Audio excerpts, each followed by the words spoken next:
다음 주 수능을 앞두고 수험생들 그야말로 비상입니다. 마스크 써야 해서 잘 때도 쓰고 자고 자기 방에만 있어라 수험생 방에 텐트 설치한 집도 있다고 합니다.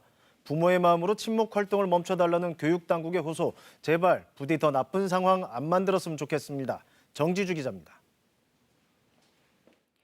사상 초유의 방역 수능입니다. 12월 3일, 다음 주 목요일입니다.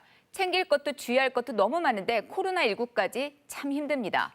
수험생 본인들이 가장 힘들겠죠. 시험장 적응에 안간힘을 쓰고 있습니다.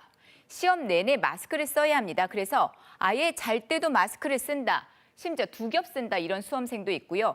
마스크 쓰면 안경에 김 서릴 수도 있죠. 그거 맞겠다며 미리 안경에 이렇게 로션을 바르는 경우도 있습니다. 그만큼 절실합니다. 그런데 수험생 확진자의 자가격리 수험생도 계속 나오고 있습니다. 컨디션 조절해야 할 시기에 이거 코로나19 걱정부터 해야 하죠. 지금 수능 얼마 안 남았고 확진자가 터져서 지금 저희 학생들이 수능 때 100% 실력을 발휘할까 상당히 걱정 중에 있습니다. 전국의 모든 고등학교와 또 시험장으로 지정된 학교, 수업을 모두 원격으로 전환했습니다. 학원들도 예정보다 일찍 종강하거나 강의를 원격으로 진행합니다. 수능 앞두고 어제부터 거의 대부분 학생들이 현장 수업은 이제 종강에 들어갔고요. 이제 대면 수업 종강으로 하면 한 4, 5일 이상 좀 일찍 종강했다 보시면 되겠습니다.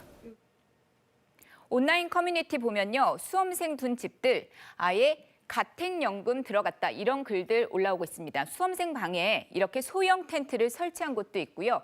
잠결에 가족 있는 방으로 오는 걸 막겠다는 취지라고 하죠. 화장실도 따로 쓰고요. 연락도 이렇게 문자로만 주고받는다고 하는데요. 꼭 이렇게까지 해야 하나 싶지만 학생 확진자의 감염 사유 70%가 가족 간 감염이었다죠. 정부도 수험생 가족 모두가 가정 내에서 거리 두기를 해야 한다며 대국민 호소를 발표했습니다. 우리 국민 모두가 수험생을 둔 학부모의 마음으로 오늘부터 일주일 동안 모든 일상적인 친목 활동을 잠시 멈춰 주시기를 요청드립니다.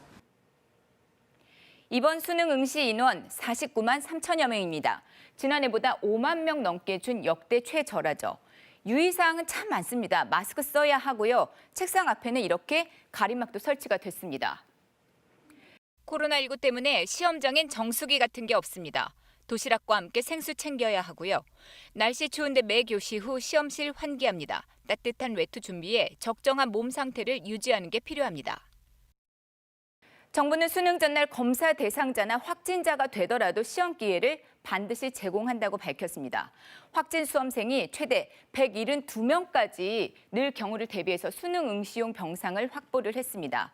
여기 들어가는 감독관도 마스크와 고글 또 장갑에 이걸 레벨 D급이라고 하죠. 이런 전신 방호복을 착용하게 됩니다. 자가격리 수험생도 최대 4명이 들어갈 수 있는 별도의 시험시설을 마련했습니다. 3,800명까지 응시가 가능하다죠. 시험 기회가 있는 만큼 당황하지 말고 보건소와 또 교육청의 안내에 따라 달라는 게 교육부의 당부입니다. 수능 끝난다고 입시 끝이 아닙니다. 바로 대학별 시험이 기다리고 있기 때문이죠. 대학마다 다릅니다만 확진자 또는 자가격리자의 응시 기회가 제한됩니다. 무엇보다 건강 관리가 중요한 이유입니다. KBS 뉴스 정지주입니다.